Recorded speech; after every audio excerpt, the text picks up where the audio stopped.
This is Bo. I've had him since a day old, and his birthday's on Thanksgiving, and this last Thanksgiving was his 3rd birthday. He's 3 years old. He's been my friend through it all, and I love him to pieces. He is 3/4 Rhode Island Red, 1/4 Barred Rock. I chose him when he was a little chick because he had a little bump on the side of his comb, and that's what breeders like to call a side sprig.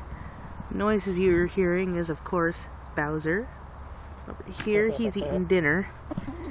I found this really nice cheese for them. This is Bo. He's a very dainty eater, except when he does that. He's usually a pretty dainty eater. Come here. He will take very carefully from my hands. Look at that. Oops. Where'd it go? Where'd it go? You dropped it. You dropped it, little one. There it is. That's one thing about chickens, is they'll drop food in order to pick it up in a way that's easier for them to get it all the way in their mouths. So don't move your hand when a chicken is eating from your hand, because they're trying to pick it up and they will drop it. Especially when you don't want them to drop it.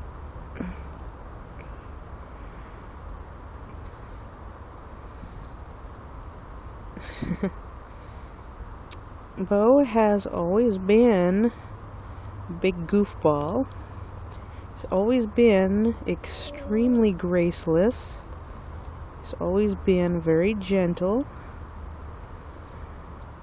He used to, when he was younger, like 2 years and younger, he used to scream bloody murder about just about anything that I did to him.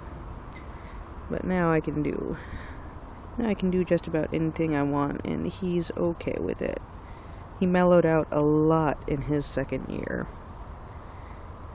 And I do mean a lot.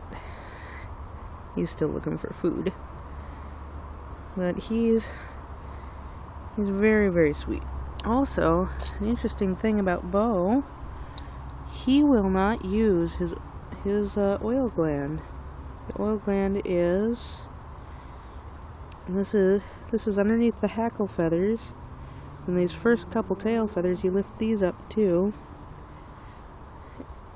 And that little nub right there, it almost looks like a little pimple. That's the oil gland. The oil comes out of here. So every couple of weeks or so, I have to come in here and I have to rub it off. Because since he's not using it, it gets dirt all over it. So you just have to rub it off. So if you have a bird that you're suspicious is not using their oil gland, and also you see how he's trying to preen me? Well, he's not doing it. Now he's not doing it. Now he's just falling over. There we go. He's preening. When you scratch them right here, right under their hackles, you actually have to get up under the hackles, right against the skin. You'll scratch, and it will convince them to preen. They want to preen. Sometimes they will do this against your arm or your leg. It feels kind of funny. It doesn't hurt, but it feels funny. But anyway, if you lift all this up and you see a whole bunch of black and icky back there, just wipe it off.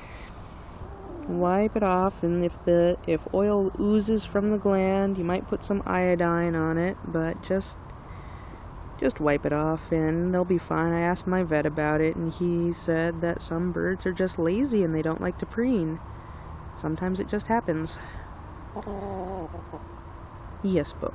So maybe you're just a lazy bird. Sometimes it's caused by arthritis, but he's much too young for that. And he's done it since he was a baby, too. He just doesn't want to preen. But as you can see, his feathers are still glossy and nice. Glossy and nice. And I think he's just lazy.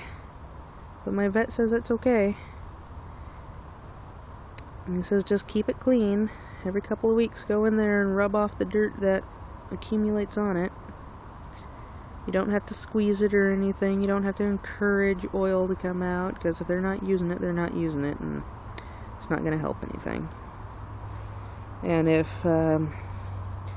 it looks a little infected, if the oil that comes out is white or kind of pussy or yellow instead of the clear color, and it's kind of a clearish yellow, almost like vegetable oil, then just dab a little bit of iodine on it. Look at him, he wants some treats. He is begging me for some treats. Look at that, he begs. He does. And he will walk up to total strangers and do this. And he just looks straight at him and he stands straight up, just like that. Look at this. I got the cheese right off camera here.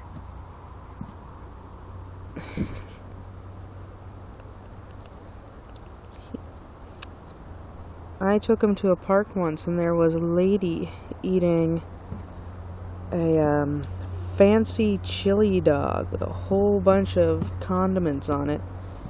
And this one here, I had him on a leash, but he wasn't tied to anything. Oh, I know you're gonna drop that. He wasn't tied to anything. And I figured he was gonna stay in the grass. This lady sat down in the grass next to him, and the next thing I know, I hear her going, "Oh, do you want some of this?" And when I looked over there, he was standing right next to her, head outstretched, just staring straight at her, and he was begging. He was begging from her. So chickens do beg. There you go, you still got some crumbs there. You still got some crumbs there.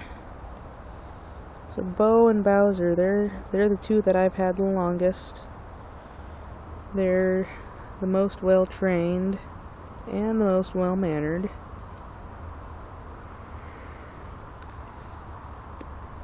And I love them to pieces. I love all of my chickens to pieces.